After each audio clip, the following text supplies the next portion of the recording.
everyone. Welcome to the next episode of Shift Notes. The team and I are here. We have Mikey Ball, we've got Gian here, and myself, Lori, and we are very excited to welcome someone who is very influential to the hospitality community. We've got Rachel Taulelei. And I met Rachel about 10 years ago when I was working at a fine dining seafood restaurant, and she was pioneering a sustainable commercial seafood model within New Zealand at the time for a company called Yellow Brick Road. Since then, a lot has happened. She now sits on the Prime Minister's Business Advisory Council. She is a member of the New Zealand Order of Merit for Services to Food and Hospitality. And amongst all that is also the CEO of Kono.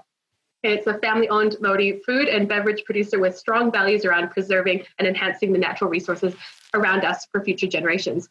So that's a pretty formidable CV. We are very honored to have you on, particularly because we believe there'll be some really interesting conversations we can offer to the industry from this around, maybe the industry from a more macro government level, perhaps around things from the supplier point of view, and really a lot of things that I think the average day-to-day person who works in hospitality may not be aware of or may not be exposed to. So thank you so much for making time in your busy schedule. My pleasure. Thanks for joining. Yeah, it means a lot. Thank you so much. I'll kick things off. Obviously, Laurie covered quite a bit of what you've been up to for your career.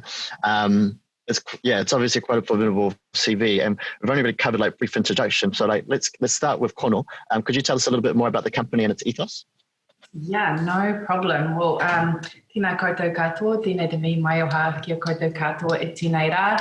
It's a real pleasure to be having this conversation. It's mostly because I guess in the work you get wrapped into in your busy day schedule, you forget about the things sometimes that you really, really love doing. And hospitality is something that I really, really love, both as a consumer and then, having dabbled myself at various times that we probably will traverse in the next hour or so. But I find myself presently as the chief executive of a company called Kono, and we're a Māori-owned, family-owned food and beverage company based in Te Tauihu, which is the top of the south. So we do a bunch of things, and Kono. So we're really active participants in the primary industry, but what we would call vertically integrated. So we go all the way from the water and the vineyards and the orchards through to the market, and we do everything in between. So we, within horticulture, we grow apples and pears and kiwifruit and hops out of Motueka. So we have orchards and a big team out there, about 120 people out there to do that. We, within the beverages space, we have vineyards in the Awatere, Nelson and Waido, and we make a number of wines. Tohu Wines is one of them. You allowed to do advertorials on here or what? Tohu Wines and Kono Wines. You're welcome to get as many plugs as you want. We have a cider, Tutu cider, and then a few weeks ago we finally took possession of a craft brewery, Hop Federation. So we've been hop growers for about 10 years. Amazing, awesome. Yeah, right, I know, they're amazing people, and they make great beer. And so we thought, what better way to round out our experience in growing hops than to partner up and acquire a craft brewery. So we've done that. So that's pretty awesome fun, and we're learning a lot. When you do these things, you just got to kind of hang in and listen and learn for a little while. Beer, cider, wine, seafood, so green shell mussels and oysters and crayfish. Annie's fruit bars is a part of our business. It's something that we were thinking we would use the waste product from our orchards, and it started like that, but then the business got a little bigger than our waste allowed. But it's not a bad problem. And then finally, Yellow Brick Road. So when I came into Kono in 2015, it was a sort of a 2-for-1. So Kono bought Yellow Brick Road, and then I came in to run Kono. So we have a team of about 500, and we export to 30 or 40 different countries around the world. And what we love is the opportunity to storytell. So we tell stories about New Zealand and about Māori and about our family specifically, and that's a real privilege. So we really like to do that. Yeah, that's incredible. It's it's really nice actually to kind of hear that as from a company background as well, because I guess with food and beverage for us, for example, in cocktail competitions, we like to tell a story. We like to, portray an image to people. And I feel like what you're doing for your company basically does that for us as a country, which is really, really nice to hear. And especially how you're getting it out there in the world. It's really, really, really reassuring. Yeah. So you started in 2015.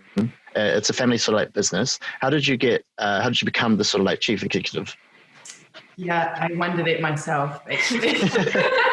And I wondered it because there's a couple of different reasons why. But so with Yellow Brick Road, which started in 2006, and Yellow Brick Road is a sustainable seafood company. So we work with fishermen through the country who we think are farming and catching and harvesting in responsible ways, and we supply direct into chefs. You know, kind of, I would say the most discernible chefs, the ones who really, really are caring about where their fish is from, who caught it, and how they caught it, and where they caught it.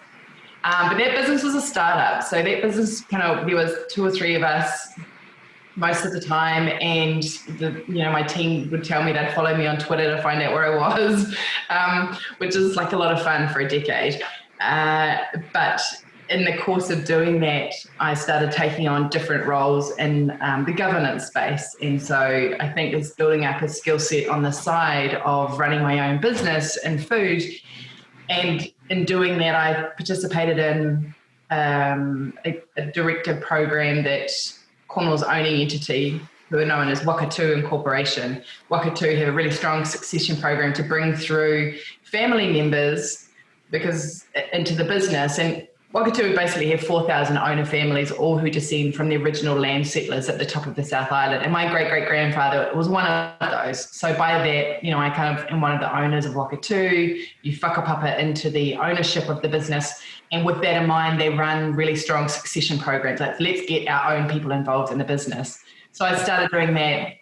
And that's kind of my foray into knowing the business, having a really deep affiliation for it. And I guess everything I'd built up when I was living and working in the States in the early 2000s, then through Yellow Brick Road, was what was needed in the Cornwall business at the time that they were looking for a CE. It just happened to be, I was pretty closely linked.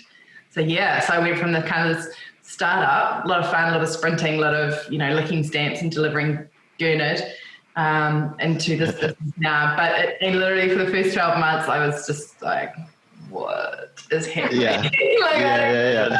And one day somebody's going to work out, I have no idea what's happening. I can see you make it. Just make it. Yeah, but so you make it. Yeah. No one's busting yet, so that's good. And until they see this, nice. Incredible. Nice. Thank you so much for letting us know. Like something that we've learned recently about the Māori worldview, or te ao Māori, values around leadership, in particular rangatira, not only as a figurehead of leadership, but a form of leadership that encourages the connection and guidance of people. From our previous experiences, we found that this sort of community-minded leadership is portrayed not only in the Māori community, but generally by New Zealanders in hospitality. Are there like any further values that you champion within Kono you believe hospitality businesses could benefit from embracing? Yeah, I think, it's a great question. I love that you asked the question about values, because I think that we really try hard to be a values-led organisation. And I know that most companies, in fact, all companies for the most part will have values and a value set that they subscribe to. We feel incredibly strongly about ours, and we express ideas that I don't think that we necessarily own. But I think we express them in a way that's very unique to us, and we own the relationship to words like kaitiaki and manaakitanga and whanaungatanga. So there's lots that I think that are applicable in the hospitality space. And if I think about what ours are, so rangatiratanga is one of them, about that, showing leadership and showing strength and direction is a really strong one for us. Kaitiakitanga, so that care for people in place. What else? So we have whanaungatanga, so really that idea of being better collectively than we are individually. And I think that doesn't just apply to necessarily your actual whānau, it applies to our team as well. So we have a really strong sense of whanaungatanga. That idea as well of being pono, of having integrity. So doing what you say you are going to do, that's a really important one to us. So people are clear and have clarity over who you are and what you stand for. So there's never any question in people's minds about your goodness and your decision making and what that's motivated by. And then one of our other ones is Ngā Ko Hihiko, and that's about innovation and ingenuity and being fit for purpose. And I think that's something that's really shown itself over the last few months with COVID is people's, where they have the energy and the ability to do so, they take the hit and then they go again. And I guess this is what you guys are showing here is that innovation and ingenuity where you've, I'm sure, felt really deeply affected by COVID, as has the industry. But rather than being completely bowled by that, you can then sit back up or stand back up and say, well, what do we do with that? And so that's one of those really interesting ideas of innovation. So Ngā Ko Hihiko is the value that we have in our organisation that shows that. So lots and lots of different ways of describing, I think, what's important to you, because that's at the end of the day all that values are, like what's at your core, what do you stand for? Yeah. I like that. 100%. And I guess when you look at hospitality as sort of like an industry, you're gaining people's trust and you want to make sure that what you're giving to them is exactly what you're saying you're going to do. And I believe, the connection between the culture and the industry is really strong. You briefly spoke about how you kind of started working sort of like the government sector. Can we chat a little bit about that, like what your role is with Prime Minister's Advisory Council? Yeah, sure. So it's kind of a trip as to how it came about. I think it was a basketball game. I was watching my daughter play basketball and my phone rang. It was a timeout. And I was like, oh yeah, I'll just answer this call. And the phone was like, oh, how do I make sure it's Chris Lux? And I was like, let's call you back. Hi, it's in New Zealand. And I was like, what? But did call him back and he invited me to join the council. And the council was 13 people from all different walks of life within business in New Zealand who he, with the Prime Minister's approval, had pulled together to really act in a bipartisan way. So it wasn't about being Labour supporters, it wasn't about being other supporters, it was about being country supporters, and it was about really giving her an insight into the business community's temp, if you like, how are we feeling, how was everyone faring, what were the things that were really important to the business community. And I guess what was super interesting about that is that no matter whether you were the CEO of Westpac or Fonterra or, Pungal Productions, there were different scales of business from different industries in New Zealand. Everyone had that country first feeling and really gave a lot of themselves given how busy they were. So that was really exciting and great to be exposed to the Prime Minister and the ministers that she brought with her and seeing how they took that information and rolled with it. And I guess to me it was a bit of a 101 in politics where you could see them struggling with the idea that they wanted to land certain initiatives that were being suggested to them. They also needed to make sure that they're in government long enough to land the really big stuff. And I don't think I'd appreciated that balance before. Yeah, she's really good, really open, really available. She's a pretty huge fan of hospitality industry. Amazing. So I'm sure that all of the decisions that have been made through the course of the last few months haven't been easy at all. Yeah, no, I can imagine. Yeah, it's one of those really tough ones. Like, obviously she wants to help everyone, right? And we're a team of 5 million, as we all know. But I guess there's obviously going to be tough calls being made here and there. Your journey has clearly been amazing. You briefly talked about how you lived in the States. You studied in the States as well. How did you find yourself on this sort of like path working with food and beverage industry though? Like what have been like some of your highlights? I think I've always kind of personally loved food, and which has been, and I've been really lucky in my lifetime where I haven't ever been without or haven't felt, my relationship with food has been really positive because I've had it and have been around it. But it's always been a personal love. And then I guess when I moved to the States working for the government, then it took on a professional bend where I was able to help New Zealand fishermen, farmers, the egg producers, orchards, you could help those people who are doing the really hard yards in New Zealand find a market and a partner for their product. And that was just brilliant.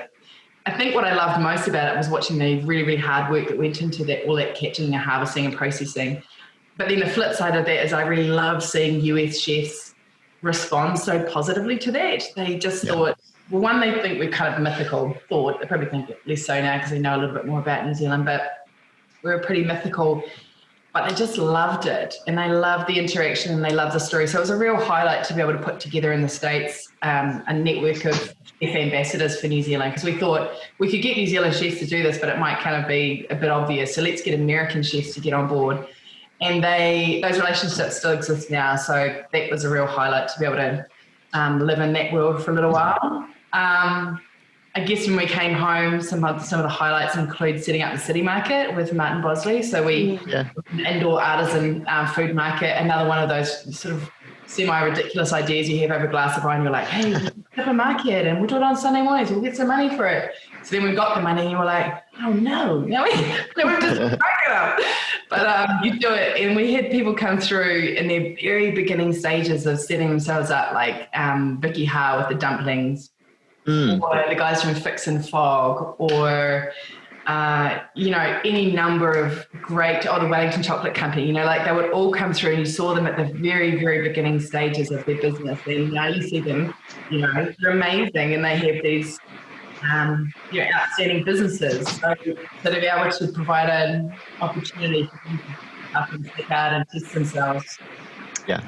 That's things like that, and through Wellington on a Plate, being involved with the formation of Wellington on a Plate, and then managing to come up with a couple of different pop-ups like the Oyster Saloon and Pigfish, which really, I guess fundamentally just all these things centre around community, which is the core for me to hospitality, and Wellington hospitality in particular. That's what makes it come, is the community. Yeah. Oh, that's amazing. Oh, thank you. I could ask you questions all day, but I should probably let these guys talk as well and ask some questions. So. Wicked. Cool. Well, so that's an epic amount of understanding on how your journey's gone and kind of where it's all come from. But I guess probably a little bit of professional insight. Probably one of the most useful parts that we're kind of trying to drag from this, specifically from an understanding of how New Zealanders are. So this one, quite a few people we've talked to have said that New Zealand are praised for their level of hospitality around the world. And it's something that we kind of see, but do you think New Zealand hospitality kind of holds that same weight as it does with our tourism industry here in New Zealand? Yeah, I think the tough truth is that it probably doesn't. And I wonder whether that's because it's just taken for granted. But I actually think the truth is that you might find that hospitality is, I'm probably going to get like blacklisted from some tourism. You're going to say arguably, don't worry about it. More important than tourism, because you cannot have tourists in this country and not feed, welcome, water them. And the experiences they have are amazing, and they'll all differ depending on their own interests. But the hospitality element of it, you would have to say that, to be a good tourism operator, you've got to be hospitable. You've got to offer them a form of manaki and hospitality in that experience. Now, whether you're bungee jumping or jet boat riding or mountain bike riding, that's cool, but the common denominator there is hospitality. And so I think it probably doesn't get the same amount of airtime, which is, I think, kind of fast coming to an end from all of the conversations that are centering around at the moment with regards to national food strategies and ministries of food, or, however you want to pitch it. That I think the level of conversation around the importance of food and hospitality is really starting to pick up. It's just a bit. Oh, sorry. I think they kind of intertwine, right? Like then they're one, and neither of them can kind of do what they do without each other, I guess. I have a really quick question. Do you think there's anything we could do to help the overall, help people maybe understand that hospitality shouldn't be taken for granted, or maybe that is quite important to them? Well, I think that when you start these conversations from the point of view of like, hey, don't forget about us, it's not as strong as maybe it could be. I think I'm a big fan of doing something amazingly and then assuming that others will recognize that. And so I think the stronger we can be in our messaging and the more cohesive and the better in our presentation and our operations collectively we can be, there's almost no way to escape the fact that then we are phenomenal at that. And so I think kind of trying to get in on the action is important, but equally we got to just keep moving and being really great at what we do. So I think, yeah. What do I think we could do? I think we can just keep being better and making sure we're getting in the right places and that we are really connected as an industry at the right levels. And there are lots and lots of touch points for that. In as far as up to ministers and so forth, that's going to be an important part of the equation, and as much as it is having people come through the front door and supporting everyone's businesses. Mikey's on mute. Somebody had to be. I've got music. I've got noise going on outside, so I kind of wanted to make sure it's as quiet as possible. I really hope you're actually doing your day job at the same time as we're talking. Yeah, that's me. That's me. I'm just walking backwards. So I guess probably one of the things I've seen a little bit of, and you might have quite a cool insight here, is obviously with the challenges that we're facing this year, which is crazy. The likes of issues around potential production and supply. Probably more so on the food and beverage side, but have you seen anything that New Zealand's facing right now, and is there anything that you'd like to bring to light or anything that we can kind of push towards helping with? From the producers end, like what's challenging us? 100%, yeah. Yeah. So I think, so when we went into lockdown, it was a really scary time, I think, for our New Zealand food producers. And if I take our company as an example, because the messaging from government was like, stay home or die, basically, you know, like get locked down, stay inside, don't go outside. There were all of the things that you know that kicked in when COVID reached that elite level 4. And at the same time, we were saying to our people, look, I know you've heard that, but if you could just maybe go to work, that would be amazing. And so then people, it was a really strange phenomenon of how do you make your team feel supported and secure and safe when they've got this barrage of messaging around ill health and being protected. So I guess for us, the challenge became just that, how do you manage a business and keep it running and operating with all these rules and regulations that you now have to reach to make it safe. And that's continued those challenges, but there's an upside because with all of those systems and practices in place, our team became like rock. Like the craziest upside ever. You never could have launched any kind of training campaign or teamwork campaign that would have had the same kind of a result because they had to move as one. They had to look after themselves. They had to look after each other. Leadership came from everywhere. It's super humbling to see. You know, I'm locked here. I was in this very same place for however many weeks, but my team were in a factory together. And so, you know, the challenge is how do you work in a really tightly controlled environment? And that was the same for all of our food producers. So that was one thing. There are other regulations around the world now that we're all having to deal with. For instance, if one person in our factory might become sick with COVID, we won't be able to export our product to China for a period. You know, so there's all of a sudden these different world rules and regulations that you have to know about and comply with. So, you know, that's that. So that's out in the world. Closer to home, if you supplied food service, Wemo overnight. So Yellow Brick Road overnight, no customer base. Really, you know, so they're problems, they're not insurmountable, but they're problems nonetheless. And you just deal. You've got to deal, otherwise you'll be in a corner rocking. For sure. I guess with the rebuild now, do you think there's anything that the industry can kind of, do you have any maybe insight that the industry could maybe help with the rebuild? Like how could we restaurants help? Yeah. Is it maybe around awareness of what produce is in season or what's available, or, you know, is there something along those lines that? I feel like you guys are doing that already, to be fair. I mean, I think that the really good practitioners in hospitality, they were good before and they'll be even better after. I think that one of the things that the industry can do is, I think, really get close to your suppliers. I think, you know, we spend a lot of time as a company trying to understand our customers around the world. And I think the same could be done in hospitality. So where you can really know your suppliers, you'll know when they're feeling pain. And this works both ways, right? We'll know when you are and vice versa. So if we really know each other well enough, to understand how to serve each other well, it will be a much better ecosystem of hospitality and supply and so forth. So we'll know when you're feeling the pain and when you need some relief, and vice versa. But if people are bouncing between suppliers and, just kind of chasing survival, that's a hard one. Super interesting. Yeah, it's really, really hard to kind of understand exactly how to tackle it. But I think definitely the awareness is a big key there, right? It's the understanding of what is going on. Yeah, take the time to know each other. We have a thing about, we talk about leadership, and my position on leadership is the best kind of leadership is servant leadership. And the only way to serve someone is to know them. So I'm always kind of talking to my team about know me to serve me, know me to serve me.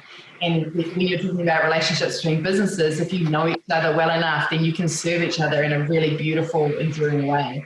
So, that's such a nice thought. I really like that. That's a cool thing for, I think, everyone to maybe endeavor to do a little bit better. Yeah, it's actually quite cool. We there's something that Tim kind of caught up on one of our previous interviews. It was very much that kind of leading from the front, but very much being part of the team and leading by example, I guess, was probably the major part there. And I think that's definitely speaks volumes to kind of tie that leadership element in. Yeah, cool. So, I mean, sustainability is a term that kind of encompasses the use of resources, but not only the understanding of them. I guess something for me that's a key foundation of how my business works, and especially for Kono as part of its ethos. What ways do you bring these values to life within the company? We, in Kono, our promise, if you like, is love for the land and respect for the sea. And as a Māori organisation, we view our natural resources, so our rivers and our lakes and our mountains and our oceans, they're our tupuna, right? They're our ancestors. And so we revere them in a way that you might a member of your family. In saying that as well, at the same time, we obviously are a commercial business. And so we utilize and capitalize on those resources. But the point of the exercise is to do it in a way that ensures, this is the way that we would phrase it, that you're being a good ancestor. And so the decisions you make now have to reflect your very vested interest in future generations. So you're making decisions that ensure for, or allow for at least, the prosperity of your grandchildren's grandchildren and beyond. And so when you think in that way, intergenerationally, you think about wise and enduring use of those natural resources around you, you do it in a pretty careful way. So sustainability for us, we put in the framework of, being good kaitiaki, being good custodians, being good stewards of those resources.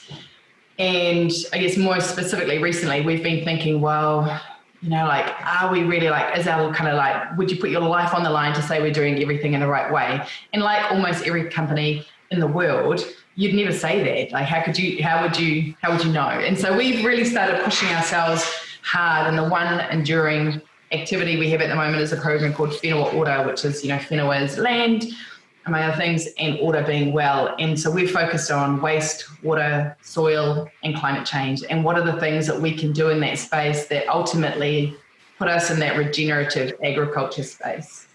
So we're doing it because it's the right thing, and because we care an infinite amount about our land and our water. And also we think that that's the sort of space that consumers are, it'll be the baseline for the sort of consumers that we're working with around the world. But it's really terrifying to think, what are we going to have to change? But also it's really kind of wildly exciting to think, what can we change? What are we going to do? It's no more waste to landfill. It's reducing your emissions. It's carbon neutrality. So it's lots of really awesome challenges to overcome whilst you keep kind of pedaling and producing. Yeah. That's awesome. It's it's thoughtful preservation, right? You preserve it so that you can keep understanding it and keep using it for the best ability. Yeah. Oh, amazing. Is there anything from that? Do you think maybe from the ethos of Kono specifically? Do you think there's anything that could cross over for bars or restaurants or anybody in the hospitality industry to kind of cross over into their businesses? Yeah. I mean, I think we look at what we do, but then we've started looking back at our suppliers as well and the people we supply. So I think if you only are a really great company in isolation, you're never actually going to be a really great company, because you've got to really think about the two tail ends of your chain. And so we have been thinking about, what do we ask of our suppliers and what are they doing? Because I don't want to be buying, like sweatshop widgets that go into our factory. Equally, I don't really want to be selling our product to us, minimum wage paying, questionable customer around the world. So you've really got to start asking yourself some tough questions. So I think that's really, really important. I think there's obviously all the things you can do in your own space. I've seen some really good work over the years from the likes of Conscious Consumers, and they help do that. I think none of us are, actually, that's not true. We're all reinventing the wheel, right? But I think that the more collaboration that people can have in this space, the better, because it's not really a point of competition. Like, I'm more sustainable than you. Like, what is that?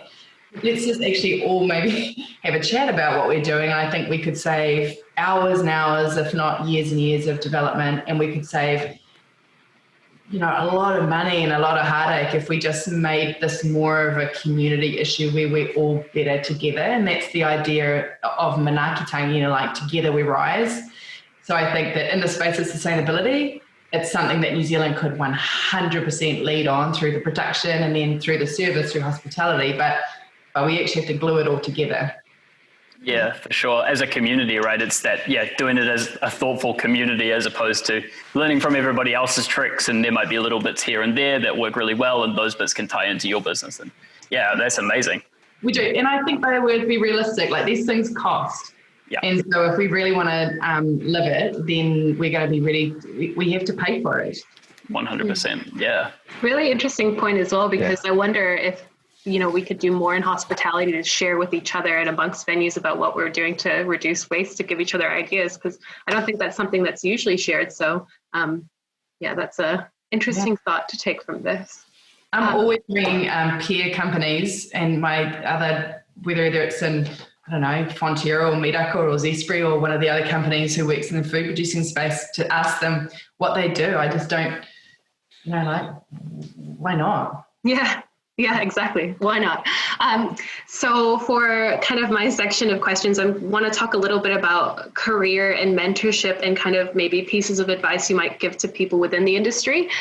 So we've listened to quite a few of your previous interviews, and we've heard of you speak before about the value of investing in young people to drive industries forward. So is there anything that you believe we could do within New Zealand hospitality to better empower our young people and, maybe better inspire their hearts and minds?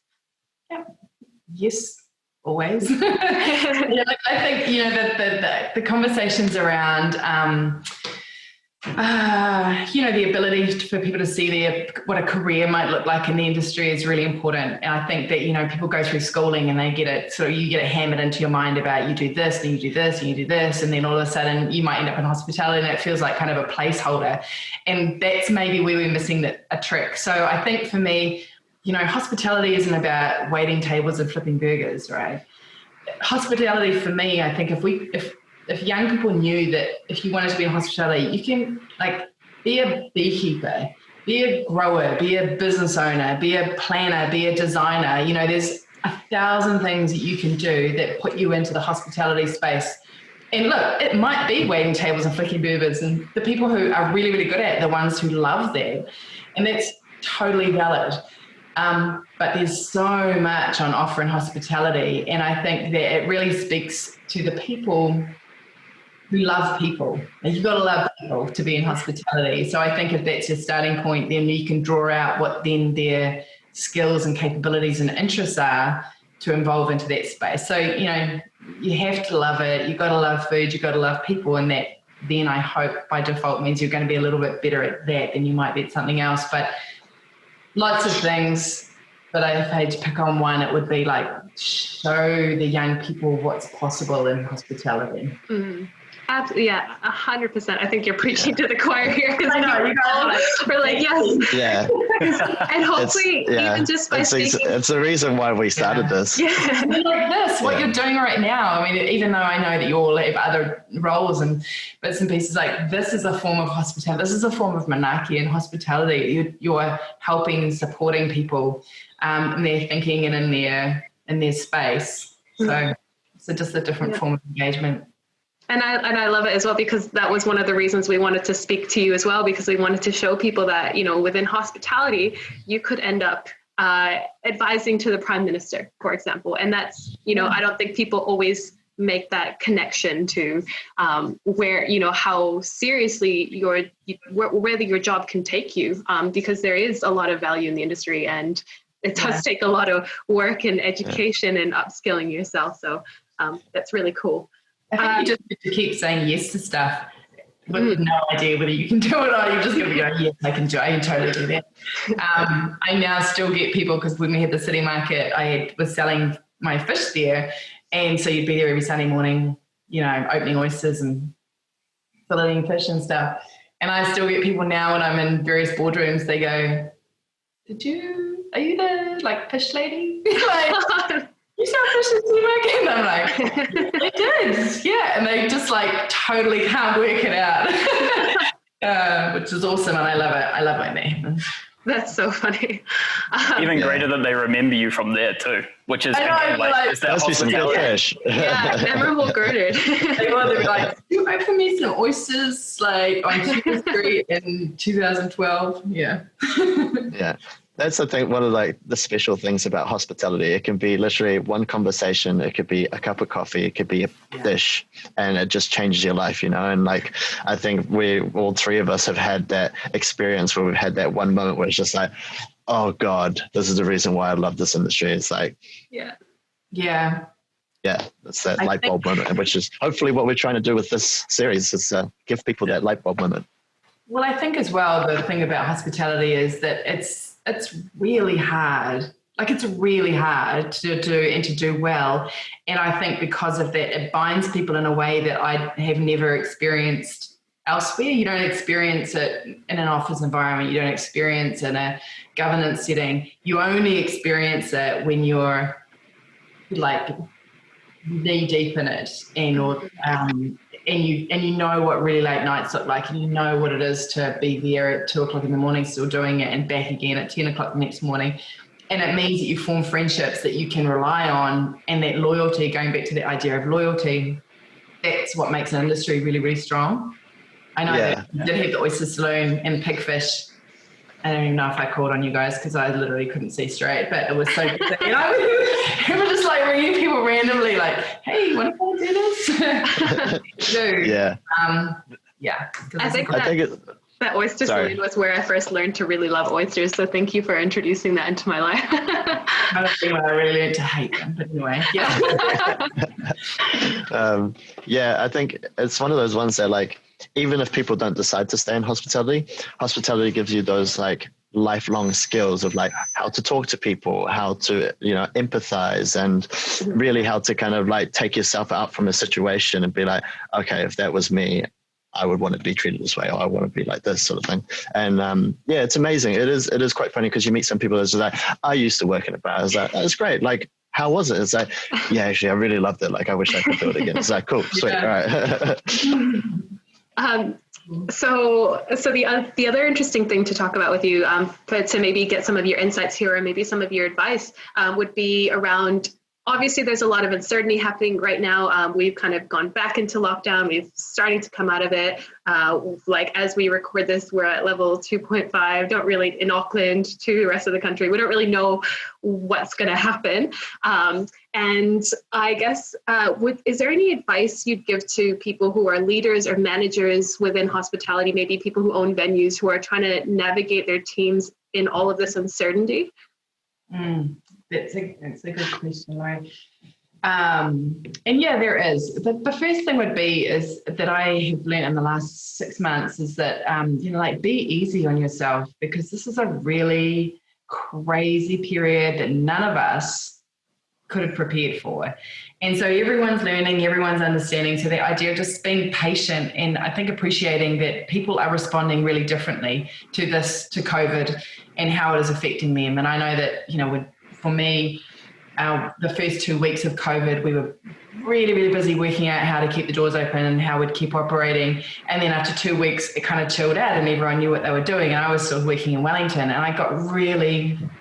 I just was in a really crappy mood for like 3 days and I couldn't work out what it was. And I had to kind of talk to my family, my brother and girlfriend about it and realize that I get energy from energy. And so I liked being kind of really crazy busy and you get up on a plateau and you're away and that's when I'm probably at my best, but actually that's not very sustainable. It clearly wasn't because it wasn't working for me in that moment. So you have a bit of an epiphany. You think, wow, like how do I roll then?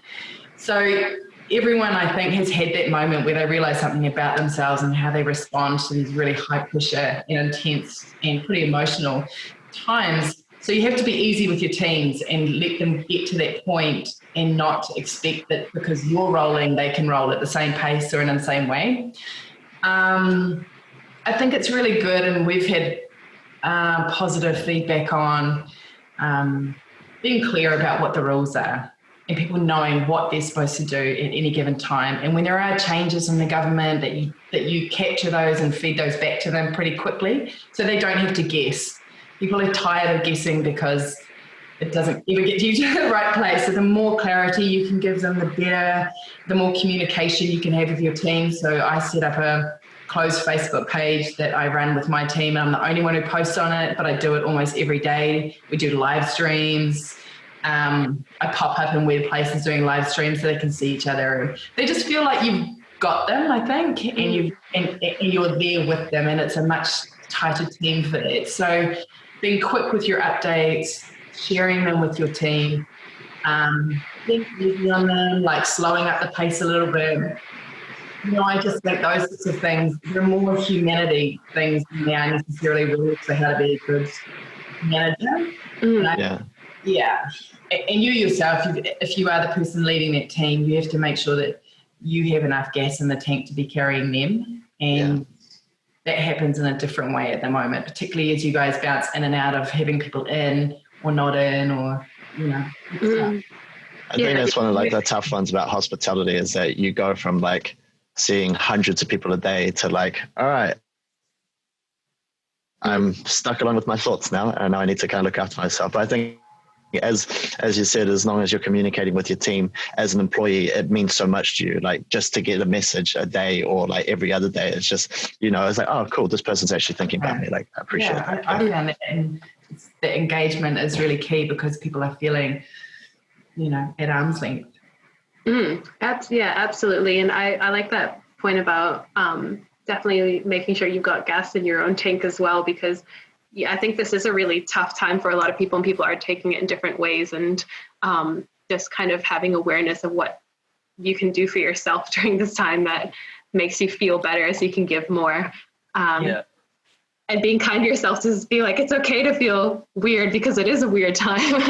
I came to Auckland last Monday, so that, I came off 3 at like 11:59 last Sunday, and I was on a plane to Auckland at 9 o'clock the next morning, because my theory is we could be in and out of this for 12 to 18 months. So we've got to work out how to roll and how to move, otherwise we'll stagnate. And you've got to just be really careful. We were like freaky careful, like sanitizing the car rental that we got instead of a taxi and all this sort of stuff. But, we had our mask. This is my mask here. It's kind of always near me. So we had our mask. Cool mask. Sure, we went out. I know, right? My mum found this on Facebook. But you can't, you just got to relax, and you feel like kind of a dick, but then everyone looks like a dick, and then actually it's the people who don't wear them who really look like the dicks. And then you go into meetings, you're like, should we, shouldn't we, I don't know. So you just got to kind of have a laugh with it and work out what's going to be best, and also what is going to keep you safe, because it's more than anything for your team. And I guess that's what we spend a lot of time thinking about, is if you put them in their safety, like number one, and they know that you are, whatever decisions you make after that are going to be the right ones. Yeah, I think you make the team feel more comfortable and more safe around you when you make those kind of decisions as well, right? You're very very focused. Yeah. Yeah, totally. All right. Well, for my next question, I kind of wanted to get a little bit of your insight around potentially what you would like to see happen within New Zealand hospitality and the food and beverage industries moving forward in future. Obviously, there's a lot of challenges right now, but yeah. Cool. So I would love our whole country to become regenerative. And the production space, I think that if we could pick an aspiration for us as a country in terms of our production systems, I think, even greater actually, if we were like an organic regenerative production system, then that would be amazing. Yes. And I think we've got the capacity to do it. It's just going to be a really big rock to move, but we could do it, and it's going to take investment. So that's one thing on the production front. I think that as we talk about these ideas of a Ministry of Food or a national food strategy, I think we have to be really clear about what the problem is we're trying to solve. So, and I don't know the answer to that because I'm not one of the original proponents of food ministries or food strategies, because I'm trying to understand people's various conversations and see whether or not there is a common problem between what everyone's talking about. And at the moment, I can't see it really clearly, unless only one thing I think for me that would be a bonding agent in the food space would be food insecurity in New Zealand. And that's a really huge problem. I think it's a kind of a dirty little secret that we have about the number of young people, kids in particular, who suffer from food insecurity. They don't know where their next meal is going to be from, and they don't know even if it will be nutritious. And so that is so shameful in a country that builds itself on being a primary producer of amazing foods to the world, that we have 23%, I believe, of young people in food poverty. That is a problem that I could get behind with like in a nanosecond. And we do our own things on the side around food drives and, taking food to schools and bits and pieces. And that's me personally, that's not work me. But, some coordination on that front, I think, would be what I would get into. But so there's the production, there's the food question for me. I think as an industry, what I would love is if we kind of spent some time respecting the big food companies of this country, because they have a really important role to play by way of employment and wealth creation in this country, that give us the luxury of being able to love the little guys. I get a little bit torn when I see people presenting one in lieu of another. Like, I think you've got to have both. You've got to have Cranky Goat Dairy, and you've got to have Fonterra. If you don't have Fonterra, there's no Cranky Goat. It's just got to be a both, and they both deserve respect and love, but in different ways and for different reasons. So, yeah, I wouldn't ever want us to get into a situation of having it be an either or, because it's not good enough. I think everyone works really hard to present a great face to the world and to our local communities about why we're so good at what we do. That's really cool, really insightful. Really, especially the trying to it's amazing, tackling some of the food poverty issues as well. Really, I guess something that probably we don't always think of straight away in hospitality, and maybe we could contribute somehow. I don't know if it's so much bigger than all of us individually. It's bigger than hospo. It's bigger than us as food producers. It is, and it's linked to a lot of other things around housing and education and income. And that's a real cycle that I think it's worth everyone thinking about it, but our response has to be pretty coordinated. And I think the way you just described it's really cool, in the fact that you almost described it as like a closed loop that could potentially, that big business and production could actually fill that gap with the likes of wastage and understanding how that works. That's really cool. I love that. Yeah, I was quite lucky during lockdown. Solutions? Oh, sorry. No, sorry. I did an online course from Cornell University, and it was the ethics of eating, and it really kind of talked about that quite a lot. And it was just, you kind of know about it, you hear about it, but you don't really know about it. And so to get given a university paper is just wow, this is heavy. sometimes the challenge I found, and I've only been supporting a girlfriend of mine who's got a charity, and she runs a homework club, and through the homework club they've identified families who, you know, would welcome assistance. And so we have a few times done drives out to the school and put together packs for, I don't know, 100 families across 2 or 3 different schools. And the first time I did it, I don't know, I just was so freaked out that there were 100 families who needed food packs and rice and things like this. And maybe I hadn't thought about it deeply enough, but yeah, and I was talking to the principal and I said to her, oh, so, you know, how do you know the families that, you know, might need help? So she started talking to me and I just got really emotional. I said, I'm going to go. I'm pretty sure she's like, thinks I'm a lunatic. But it's really intense because you just think, man, we boot around and we have the luxury of long blacks and, you know, risotto and things that we take probably largely for granted, when in actual fact there's this really deep need. So I'm not saying we shouldn't be having those things, but I just think there's flip side of that. It's like, cool, how do you balance your consumption with other people's deprivation? So it's, yeah, totally. That's deep. Yeah. But it's really cool because I think within like the healthy hospital community and things that we're kind of trying to start up right now, there's just so much research around how volunteering can really help you.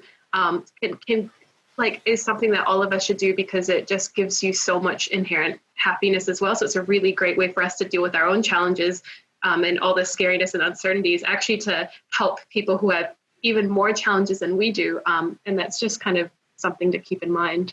And that's a really cool space that maybe someone's light bulb might go off listening to this. Yeah. And I think that's one of the, it's one of those natures of hospitality. You just want to help people, right? Yeah. You know, you don't. It's about the food and the drink, but also it's just like, I just want to make sure you have a great time, you know, like. Well, it is, it's caring. That's what, you know, that's what people love about being in it. And that's what people love about being a recipient of hospitality is just that, is the care. Totally. And so one kind of final question for you is from the hospitality perspective, what would you say, like maybe because you've got this kind of macro lens and you can hear a lot of business owners chatting, what would you say are the biggest issues that you see our hospitality industry has to face right now? And maybe would you have any words of advice around tackling some of these issues?